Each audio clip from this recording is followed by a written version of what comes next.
just gonna send it. Oh my God. Woo!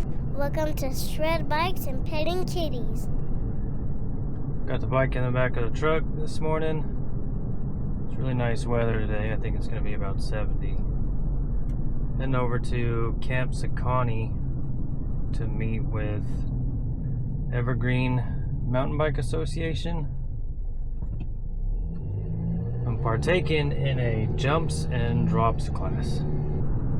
I know how to jump and I know how to do drops. At least I think I do. But I kind of want to do it around, a lot of people that are much better than I am, just to kind of see where I stand. And if anything goes wrong, those people will be right there. Pretty excited. Nice, beautiful day. And I'll see you when I get there. Before we get going here, check the bike out.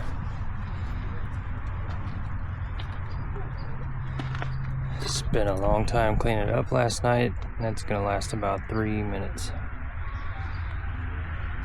But yeah, rent this space. Put a link in the description of what that's all about.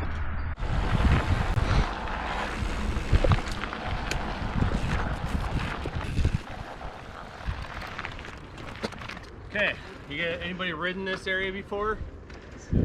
Yeah, so this is a great little spot with several little rock slabs, rock features of varying degrees. So it's a great little kind of progression spot. Okay, so the first thing we're going to focus on, like I said, is what's called the roll down. And so the key purpose of the roll down, it's a feature that's rollable, right? So it's going to be over here. I'll get into detail in a second. But it's a feature that's rollable, meaning you can go over at a slow speed and you're not going to hit your bottom bracket. You don't need to lift your front wheel, anything like that. So you just roll over it. And this is the very beginning of what's going to build into drops and then jumps, because it's showing the movement of the bike under the body. It's manipulating the bike to do what it needs to do on a drop or a jump through these mechanics, through these movements. So as you go over the bike, as you go over the roll down, the key aspect is extending your arms so that the front wheel maintains contact with this feature. It's right about this point where you want to extend your body, because think of like the kind of center of the mass, or maybe even right here of the bike, what it does when it goes down this transition, right? It goes down and then follows the trail. So it's got this kind of uneven path. You want to make your body not follow that. You want to kind of smooth it out a little bit with your body. And so right about this point is where you'll extend your arms so that the wheel follows the wheel can get down to the lower grade, but your center of mass isn't following that same path. Does that make sense? And the timing of this is the hardest part, is timing it so that you extend the arms at the right time.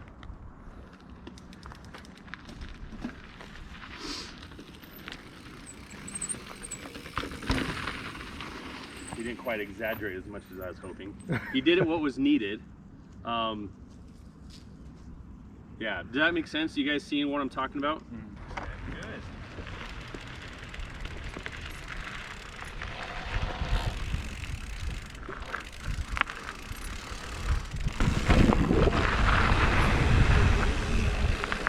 Skill level wise, has anyone ridden that, or anybody nervous about riding this separate line over here? I'll kind of show you the line real quick. I just want to run it before I have you guys do it.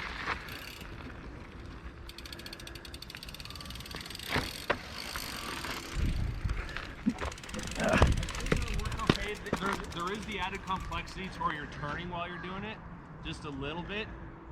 So I'm kind of hoping you guys are comfortable getting out here, because I don't want to worry about this as a roll down drop, even though technically it can be a 2-stage roll down drop. But if you can pick your line out here, so you're just kind of rock rolling, and then right about here is the roll down drop where you need that motion, right? So here you're in the ready position, the attack position, whatever you want to call it, and then right here is where you push your bike down, the nose of your bike, to maintain really good contact of the front tire down this part. That makes sense? All right, so yeah, let's go ahead and try this one.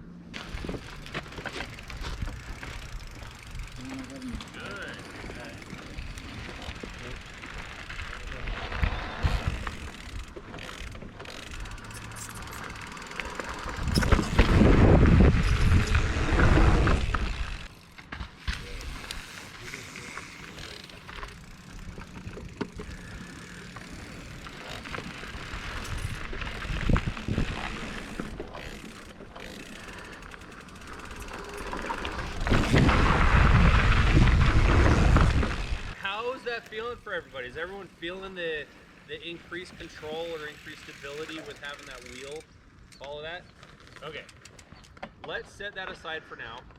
So the next spot we want to do is wheel lifts. So we probably all played around, you know, dropped off curbs or whatever, but lifting our front wheel or maybe even doing manuals. So we want to kind of break that down because that's another aspect that's going to come into play. Use that range of motion. He's using more suspension than range of motion, but that's the idea. Yeah, load. So it's this idea that you're really loaded in this up. Think about how this would affect going over a drop. Obviously, you're not going to do this massive lift, right? But it's the idea of unweighting a little bit so that your front wheel doesn't just drop. So we're exaggerating this skill so that we can get that momentum and get that feel for it. But that's how it would apply to the drop. Is it's a much lower magnitude, but it's the same idea. We're keeping our weight pretty centered. Yeah. We're not like yanking back yet. Yep. Okay.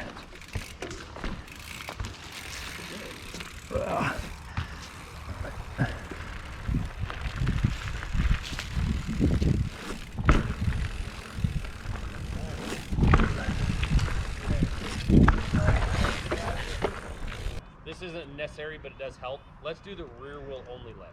So, Oof. have you seen that progression? You want to try that? Okay. So the rear wheel lift is going to be very similar, except there's a scoop component.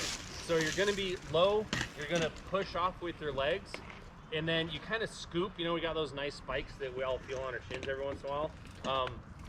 Like tilt your feet like that, so you kind of scoop the back of your bike up, and then land. You know, lift the rear wheel and then land evenly. Alex? Yeah, there you go. Yep. It doesn't matter anymore. There you go. Get more up and down motion, Grant. There, yes, Robert, good. So, has anyone, we rode right by the drops we're going to go play around on for a while. Has anyone ridden those before? Has anyone done the biggest ones? You know, we'll do this a couple times and practice that just to get a feel of it. And then we'll introduce the drop as you're supposed to do it. So why don't we start with that? Do this, the roll, you want to show the roll down lunge. I need to make sure I'm using the right terms. So again, feel free to come and stand on the side if you want, and then you'll watch. Alex will go nice and slow so we can watch it, but you'll see how the front wheel hopefully maintains contact with the wood as it makes contact with the dirt. Yeah, a little too fast. All right, one more time, slower.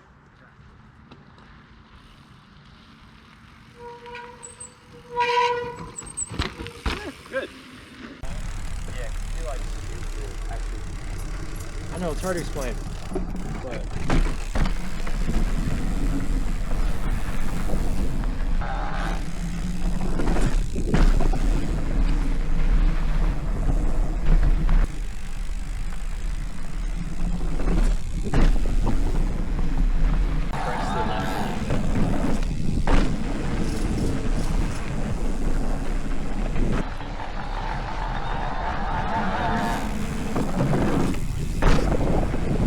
what's up, everybody?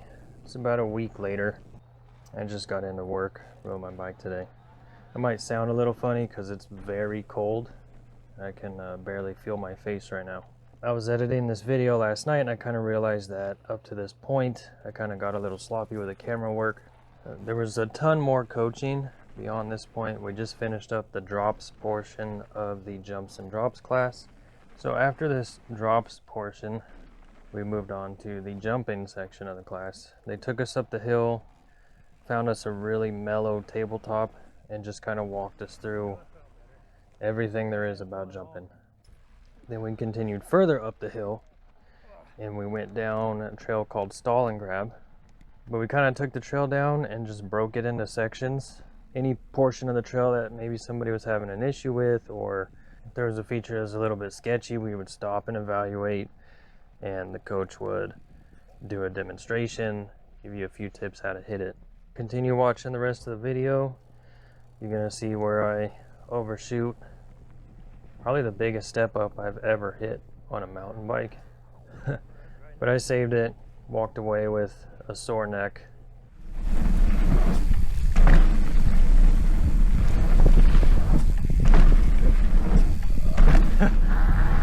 Oh, that's fun. That was a ton of fun. I almost missed the last one. I had to turn hard and then yank it. That's my new favorite trail. All right, so yeah, everyone, like I said, give each other good space because this is a faster paced trail and we don't want to have to come up on someone to slam our brakes. But yeah, you know, a couple seconds in between should be plenty. A few seconds, and yeah, we'll let Alex lead the way and then I'll bring up the rear.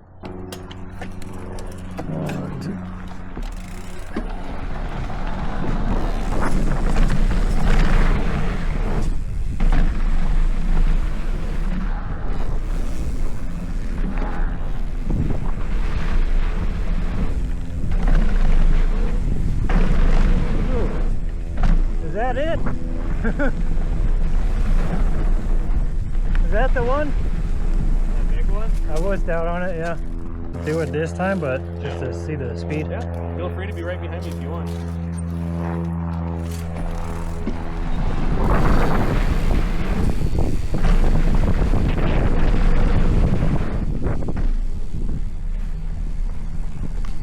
Yeah, that feels so fast. Here we go.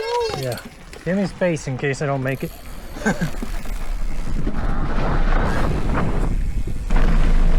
it.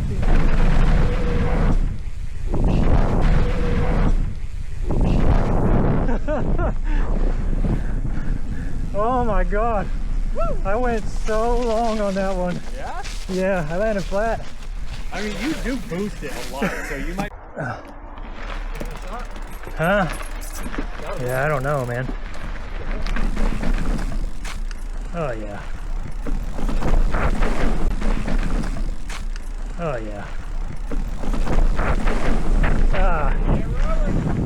That was all scary until I had my bike on it, and I'm like, what the hell is this? Yeah, once you're going down, it moves.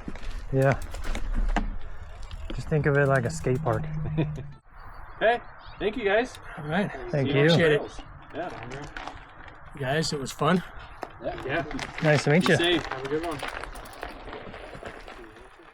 If you're looking into these classes, I'll have the link in the description where you can go find them. They are $120 for non-members and $100 for members.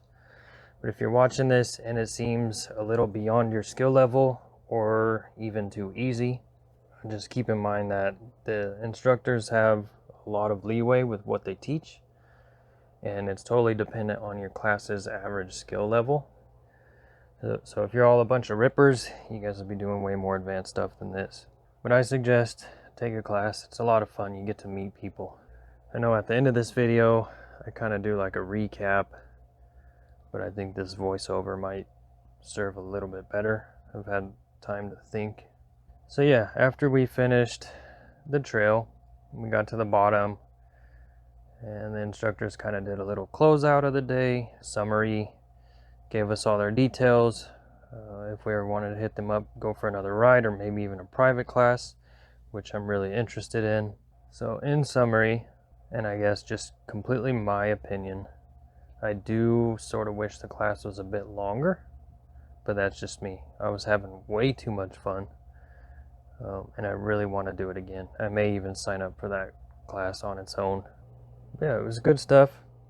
If I still haven't convinced you to sign up for one of these classes yet, just go take a look.